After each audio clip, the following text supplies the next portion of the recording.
सो दोस्तों शुरू करने से पहले डिस्क्लेमर कि वीडियो सिर्फ और सिर्फ एजुकेशनल पर्पस के लिए है, इन्वेस्टमेंट एडवाइस नहीं है। तो वीडियो को देखकर आप सीख सकते हो और इन्फॉर्मेशन को ले सकते हो।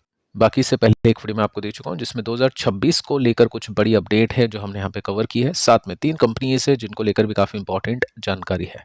सो अब दोस्तों आते हैं यूएस के बाजार पर। देखिए डाउ जोन्स में थोड़ी सी तेजी है, 170 पॉइंट्स का उछाल है, 0.35% की तेजी आप इसमें नोटिस कर सकते हैं। नेस्टे को देख लेते हैं तो नेस्टे के अंदर कुछ खास नहीं है, तो हम बोल सकते हैं यूएस के मार्केट अभी मिक्स परफॉर्म करे, कुछ बड़ी खबरें नहीं है। उसके बाद में हम एफआईएस की सिचुएशन को देखते हैं। देखिए आज के दिन भी एफआईएस ने माल बेचा है, तकरीबन 1800 करोड़ के आसपास का माल बिक चुका है। सिर्फ 3 दिन बाइंग आई थी, 3 दिन उससे पहले बिकवाली, 3 दिन उसके बाद में बिकवाली। और निफ्टी की सिचुएशन आप देखोगे तो यहाँ पे आपको थोड़ा सा वीक होता हुआ देखने को मिलेगा। तो क्वेश्चन ये है कि निफ्टी क्या रिवर्स हो चुका है, क्या वापस से ब्रेक डाउन कर चुका है क्या? तो उसकी जानकारी मैंने आपको दी है पिछले वीडियो में, तो आप उसको देख लेना। बाकी देखिए यूएस के मार्केट का रिएक्शन तो कल अपने मार्केट में देखने को नहीं मिलेगा, क्योंकि कल के दिन मार्केट बंद है, छुट्टी है क्रिसमस की वजह से। तो साल का आखिरी हॉलीडे हम कल देखेंगे मार्केट के अंदर। सो अब दोस्तों बात करते हैं कुछ कंपनीज को लेकर, गोल्ड एंड सिल्वर के ऊपर डिस्कशन होगा। साथ में एक स्टॉक है जिसको अपन स्टडी करने वाले हैं, सीखने के बेसिस पे कि क्यों बोला जाता है कि अर्निंग्स का गुलाम होता है स्टॉक। अगर कंपनी के प्रॉफिट्स बढ़ते हैं तो एट द एंड कंपनी का जो स्टॉक है वो भी बढ़ता है। तो फर्स्ट हम देखते हैं कुछ कंपनीज के बारे में न्यूज़ को। फिजिक्स वाला स्टॉक ने 1.5% की गिरावट के साथ में क्लोजिंग दी है। न्यूज़ ये है कि कंपनी एक्वायर कर चुकी है, खरीद चुकी है 1.76 एकड़ जमीन रांची में, 69 करोड़ रुपीस में। साथ में गोल्डमैन ने इसको लेकर न्यूट्रल कमेंट्री दी है कि 135 रुपीस तक स्टॉक होना चाहिए और उसी के आसपास अभी स्टॉक चल रहा है। आगे चलते हैं, एलजी को देखते हैं। एलजी को लेकर भी एक अपडेट है जिसमें सिंपली आप यहाँ पे नोट कर सकते हैं कि पहले एलजी को ओवरवेट की रेटिंग दी थी, 1864 रुपीस के टारगेट दिए थे। ये 11 दिसंबर का डेटा है। साथ में आप देख सकते हैं कि 24 तारीख की न्यूज़ है, एक रेटिंग एजेंसी है, ब्रोकर है, जिसने एलजी को रिड्यूस करा है, बोला है कि 1536 होना चाहिए इसका टारगेट, और उसी के आसपास अभी स्टॉक चल रहा है। टेक्निकल्स में देखते हैं कि क्या सिचुएशन है। बीडीएल को लेकर भी एक न्यूज़ है जिसकी वजह से स्टॉक ने 4% की तेजी के साथ में क्लोजिंग दी है।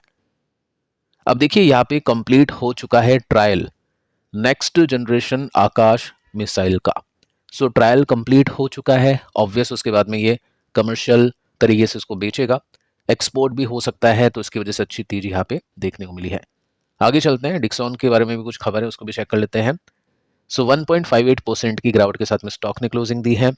सुबह 10:30 बजे के आसपास की न्यूज़ है।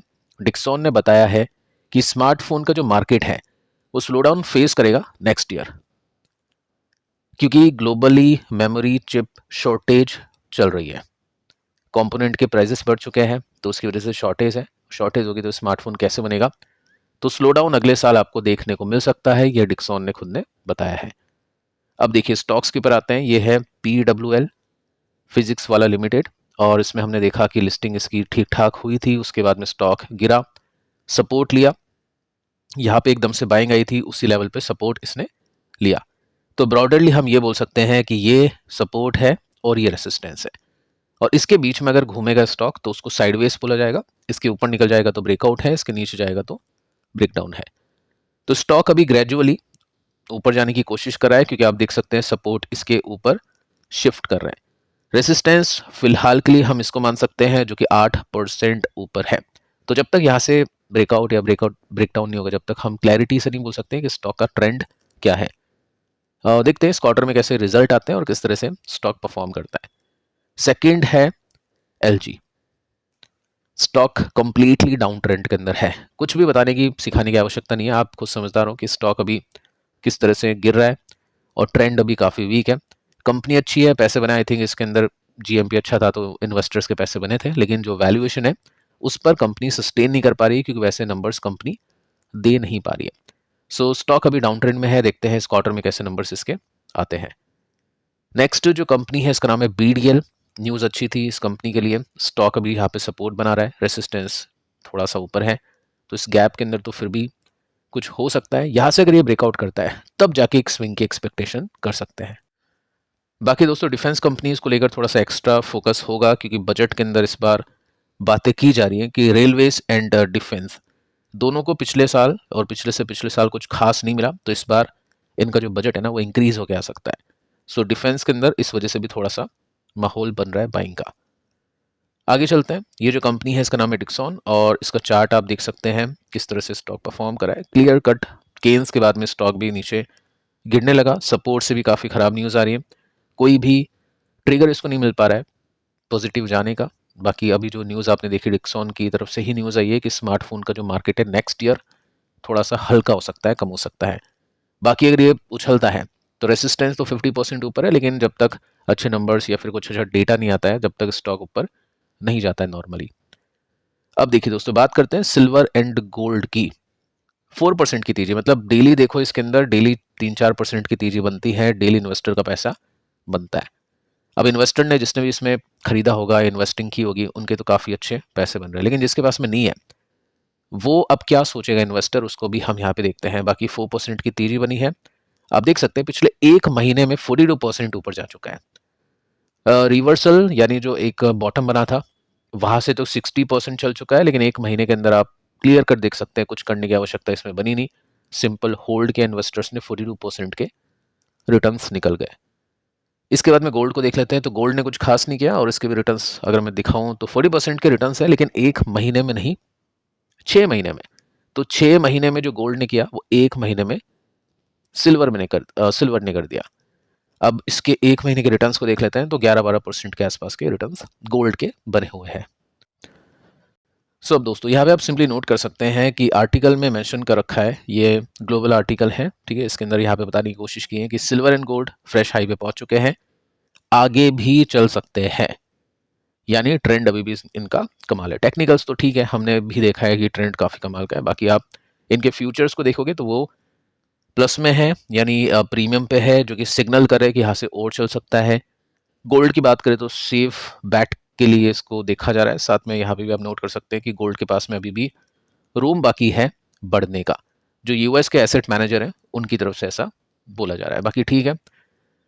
अब देखिए इन्वेस्टर क्या करेगा, अब इन्वेस्टर फोमो करेगा, मतलब जिसको भी अभी लग रहा है कि यार इसको लेना चाहिए, इसको मिस कर दिया, अभी रिवर्सल हुआ था लेकिन लिया नहीं, तो वो क्या करेगा, अब बाय करेगा। और उसको कहते हैं FOMO, fear of missing out, कि गाड़ी छूट नहीं जाए, यहाँ से भी और ऊपर नहीं चल जाए, यहाँ से भी 40% ऊपर चल गया तो वो जो 40% आना होगा वो मेरे हाथ में आएगा नहीं, अगर मैंने नहीं खरीदा तो चलो अभी इसको ले लेता हूँ। लेकिन कभी कभी क्या होता है, जो फोमो करता है उसके फिर स्टॉक नीचे भी आते हैं और फिर दिक्कतें भी होती हैं।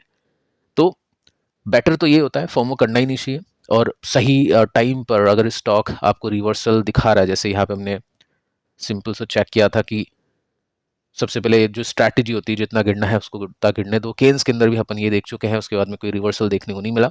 किसी ने जल्दीबाजी भी की है उसको खरीदने की तो पैसा उनका भी नहीं बना, जब तक वो रिवर्स नहीं करेगा जब तक पैसा नहीं बनेगा। सो यहाँ पे हमने वही देखा। उसके बाद में हमने यहाँ पे देखा कि एक रेसिस्टेंस बना तो रिवर्सल मिल गया, उसके बाद में ऊपर वापस से सपोर्ट मिला इसको और फिर एक तेजी बनी। सो यहाँ पे एक्यूमुलेशन होता है। अब जिसने भी नहीं करा वो यहाँ पे मिस कर चुका है, तो वो क्या करेगा, ऑल टाइम हाई पे जाके बाइंग करेगा। अब देखिए जो भी फोमो करता है वो, अगर वो समझदार है, उसको एक्सपीरियंस है, तो उसको ये भी पता है कि यहाँ से चीज़ें इस तरह से भी हो सकती हैं। तो वो क्या करेगा, वो रिस्क मैनेजमेंट करेगा, वो अपने पोजीशंस को मैनेजमेंट के साथ में बाय करेगा। ये सोचेगा कि यार ठीक है 6% अगर ये नीचे जाता है तो अपने लॉसेस को बुक करके निकलूंगा, क्योंकि ब्रेकडाउन अगर कर गया तो फिर ज़्यादा दिक्कत हो सकती है। तो वो ये सोचेगा कि अगर इसमें आज बाइंग भी कर रहा हूँ तो एक स्टॉप लॉस में टाइट सा लगा दूंगा, अगर रेसिस्टेंस सॉरी सपोर्ट ब्रेक होता है, स्टॉक नीचे आता है ईटीएफ, तो फिर वहाँ पे एग्जिट भी करूंगा। सो ये फोमो जो भी करता है उसके लिए बहुत इंपॉर्टेंट है। विदाउट स्टॉप लॉस अगर ऑल टाइम हाई पे, इसी की बात नहीं कर रहा हूँ, किसी भी स्टॉक की बात भी आप उसके ऊपर अप्लाई कर सकते हो। अगर वहाँ पे भी आप बाइंग करते हो ऊपर लेवल पे ग्रीड में और आपके पास में नहीं होगा कोई रिस्क मैनेजमेंट, तो फिर आपको दिक्कत हो सकती है। अब देखिए दोस्तों, एक कंपनी के ऊपर बातचीत करते हैं सीखने के हिसाब से, अर्निंग पावर, कि अगर कंपनी के नंबर्स अच्छे हैं तो स्टॉक ले दे के ऊपर जाता है, ठीक है। सो यहाँ पे जो कंपनी है इसका नाम है इन्फोबीन्स टेक्नोलॉजीज। देखो आज तो इसमें प्रॉफिट बुकिंग देखने को मिली है 4% के साथ में नीचे, 29 का पी रेशो है। क्वेश्चन आते हैं आईटी कंपनीज में कैसे देख सकते हैं कंपनीज को, तो एग्जाम्पल, ऐसा नहीं कि इसको आपको बाय करना है सेल करना है, जस्ट एग्जाम्पल दे रहा हूँ। वैसे भी रेसिस्टेंस पे आ चुका है, तो रेसिस्टेंस पे तो वैसे भी ग्रीड होता है। बाकी देखिए आईटी कंपनीज हो या कोई भी कंपनी हो, आपको ये देखना है कि नंबर्स किसके अच्छे आ रहे हैं, कमेंट्री किसकी अच्छी है, गाइडेंस किसकी अच्छी है, वो चीज़ हम फोकस में रखते हैं। सो यहाँ पे आप देखोगे तो पिछले एक महीने में जैसा कि सिल्वर ने किया वैसा इसने परफॉर्म किया, 43% के रिटर्न्स इसने निकाले। रिजल्ट कैसे गए थे? सितंबर क्वार्टर बहुत ही कमाल का था, हमने देखा नेक्स्ट डे रिएक्शन भी इसका काफ़ी अच्छा था, इट मीन्स रिजल्ट काफ़ी अच्छे थे। 27% के साथ में इसकी सेल्स बढ़ी, 80% के साथ में इसका प्रॉफिट बढ़ा, नेट प्रॉफिट मार्जिन बढ़े, तो सब प्लस में है, ठीक है। तो नंबर्स सॉलिड थे। सेकंड हमने ये देखा कि पिछले कुछ क्वार्टर्स में बहुत अच्छे रिजल्ट आए इसके, आप देख सकते हैं जो इसका ईपीएस है पीक बनाया था यहाँ पे, उसके बाद में नंबर्स खराब आ रहे थे, स्टॉक क्रैश करा था, लेकिन अर्निंग्स में रिवर्सल आया और जो पिछला जो प्रॉफिट था ना उसके भी ऊपर उसके ऊपर जो कंपनी का ईपीएस है जो प्रॉफिट है वो चल गया। अब कायदे से क्या होना चाहिए, स्टॉक जहाँ पे था वहाँ पे पहुँचना चाहिए क्योंकि प्रॉफिट भी वहाँ पे पहुँच गया, लेकिन स्टॉक मार्केट के अंदर बाइंग सेलिंग होती है तो उसके हिसाब से बाइंग सेलिंग के हिसाब से स्टॉक के प्राइस चलते गिरते हैं। कोई रेगुलेशन ऐसा नहीं होता है कि यहाँ तक प्रॉफिट पहुँच गया तो स्टॉक का प्राइस अब यहाँ पे ओपन होना चाहिए, वो बायर्स के हाथ में होता है, तो बायर्स स्लोली स्लोली बाइंग करते हैं। सो यहाँ पे आपने देखा, हमने बातचीत की थी कि अगर प्रॉफिट का जो टॉप था वो 55 का था, उसके बाद में प्रॉफिट गिरता है 36 होता है, फिर और गिरता है 22 होता है, फिर उसके बाद में एक रिकवरी आती है, उसके बाद में 63 होता है। सो यहाँ तक प्रॉफिट रिकवर कर जाता है, तो इसका मतलब स्टॉक भी उस हिसाब से करना चाहिए। फिर क्या होता है, प्रोमोटर की बाइंग भी हो जाती है स्टॉक के अंदर। यहाँ पे आप देख सकते हैं पिछले 4 क्वार्टर में प्रोमोटर ने कंटिन्यूसली माल उठाया है। एफआईज भी वैसी कंपनीज को देखती है, एफआईज ने पिछले 2 क्वार्टर में माल उठाया, डीआईएस के पास में नहीं था, स्टिल डीआईएस ने बाय किया और पब्लिक ने ऑब्वियस से बेचा है। सो उसकी वजह से हमने देखा कि यहाँ पे जो प्रीवियस प्रॉफिट था 53 करोड़ का, यहाँ तक स्टॉक कायदे से तो पहुँचना चाहिए, तो थोड़ा टाइम लगा, गिरा पड़ा, लेकिन स्टॉक वहाँ तक पहुँच चुका है। टेक्निकल्स में कैसे समझते हैं, ये सब चीज़ें देखिए दोस्तों हो चुकी है, जस्ट मैं आपको इसलिए सिखा रहा हूँ क्योंकि अभी नंबर्स आने वाले हैं जनवरी में नेक्स्ट ईयर, तो ये सब चीज़ें वापस से आप देखोगे तो उसमें आपको बेटर सीखने को मिलेगा। सो पहले से प्रिपेयर है ना। सो यहाँ पे रिजल्ट हमने देखे बहुत अच्छे वॉल्यूम्स, तो टेक्निकल्स में इंडिकेशन मिल गया एक, तो ठीक है वॉल्यूम्स अच्छा है, रिवर्सल हुआ, ये रहा, वहाँ से स्टॉक 70% चल गया, उसके बाद में वापस से स्टॉक पिटा, फिर ले दे के 90% चल गया। तो इस तरह के काफ़ी सारे मौके मिलते हैं इन्वेस्टर्स को, जस्ट उसकी नज़र पक्की होनी चाहिए, काफ़ी तेज होनी चाहिए नज़र, और डेटा के ऊपर पकड़ काफ़ी ज़्यादा होनी चाहिए, तो वो सब चीज़ें आपको पता होना चाहिए। देखते हैं इस क्वार्टर में किसके कैसे नंबर्स आते हैं, आईटी कंपनीज हो या कोई भी कंपनी हो, नंबर्स देखना, कमेंट्री देखना, गाइडेंस देखना, उसके बेसिस पे टेक्निकल्स रिएक्ट करते हैं या फिर नहीं। अगर सब चीज़ें हो रही है तो फिर उससे अच्छा सेटअप और कुछ भी नहीं होता है। अब देखिए दोस्तों, एक और अपडेट आ रही है रेलवे स्टॉक्स को लेकर, जिसके अंदर यहाँ पे कहा जा रहा है कि सरकार का अब तक का सबसे बड़ा प्लान घोषित होने वाला है इस बजट के अंदर। रेलवे सुरक्षा यानी जो हादसे होते हैं उसके ऊपर क्या है, सरकार काफ़ी ज़्यादा खर्च करने वाली है, तकरीबन 1.3 लाख करोड़ रुपीस का खर्च रेलवे के ऊपर होने वाला है। इसके स्टॉक्स ने तेजी पकड़ी है, तकरीबन बात ये है कि पिछले बजट से 12% अधिक एलोकेशन यहाँ पे हो सकता है, तो उस एलोकेशन के लिए स्टॉक्स खरीदे जा रहे हैं बायर्स की तरफ से कि 12% का हो सकता है, तो चलो जितने प्रॉफिट बढ़ेगी इन कंपनीज के उतने स्टॉक को पहले से ऊपर पहुंचा देते हैं।